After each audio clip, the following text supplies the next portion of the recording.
धागे दोरे अंगाऱ्यांच्या मागं तर जाऊच नका. खाण्या अगोदर विचार करा, ह्याच्यात केमिकल असेल तर आपल्याला घशाला त्रास होतो. हे तुम्ही नीट मुद्दामून अंडरलाईन करून ठेवा की सध्या हे खूप प्रॉब्लेम आहेत.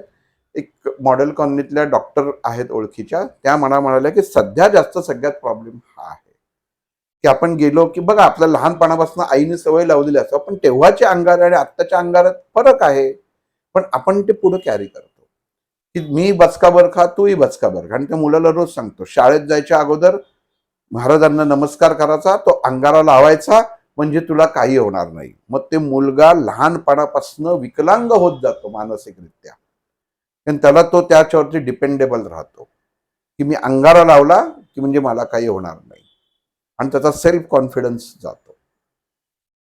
ह्या गोष्टी घरातनं हटवायला पाहिजे, हे नको आहे.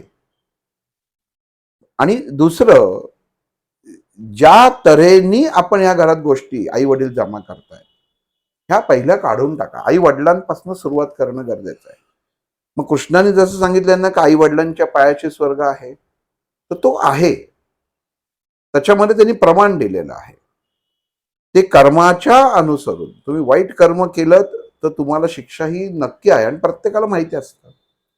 मी काही केलं नाही हे सगळेच म्हणतात, मी काहीच केलं नाही, मी माझ्या आयुष्यात सगळ्यांचं कोणाचं वाईट चिंतलं नाही, मी कोणाच्या आध्यात नाही मध्यात नाही, असं सगळं असतं. कसं कळलं तू कोणाच्या आध्यात नाही मध्यात नाही? हा कळलं कसं आध्या कोणाच्या त्याच्यात नाही? ज्या ठिकाणी हे सेवेकरी असतात ना, गुरूंचा आदर 100% करावा. गुरूंचा आदर 100% करावा, पण द्रोणाचार्यासारखा सुद्धा गुरु नसावा. त्यांनी काय केलं, आपण काय असतं, आपण काय घ्यायचं ना, हे आपल्याला ज्ञानाच्या मार्गाने खूप शिकण्यासारख्या गोष्टी असतात. एकलव्याचा अंगठा कापला, आपल्या लहानपणापासून आपण 1 मार्क प्रत्येकाने मिळवलेला आहे, प्रत्येकाने.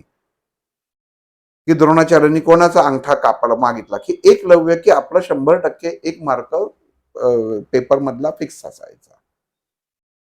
मग उत्तम गुरु असेल, आपण कधी असा विचार केलाय की तो जर गुरु जर स्वतः गुरुवर विश्वास असेल तर त्यांनी त्याचा अंगठा म्हणजे त्याचं सर्वस्व हिरावून घेतलेलं आहे.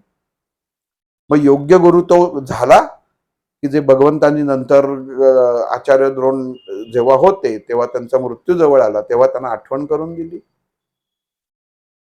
सांगायचं तात्पर्य, आपण नुसतं याच्यावर सिरियल किंवा ते बघायचं नाहीये. गुरु कोणाला करावं ना, हे सुद्धा महत्वाचं आहे. हे सुद्धा भगवद्गीता सांगतेच, पण आपल्यालाही कळलं पाहिजे. स्वार्थासाठी त्यांनी काढून घेतलं अंगठा, मला गुरुदक्षिणा म्हणून अंगठा दे, त्या विचारानं दिला. पण आज अख्खच तुमच्या घरातनं मागून घेतात, सगळंच द्या घरातलं, पैसे द्या, दागिने द्या.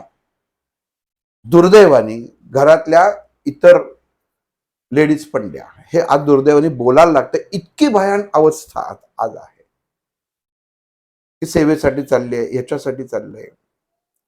डोळे उघडून ठेवा, डोळे उघडे हे करा. अमुक ह्याच्यामुळं माझं काम झालंय, तमुक ह्याच्यात झालं, एक झालं ना की त्याला त्याच्या पाठीमागे दुसरा उभा असतोच. हे करू नका.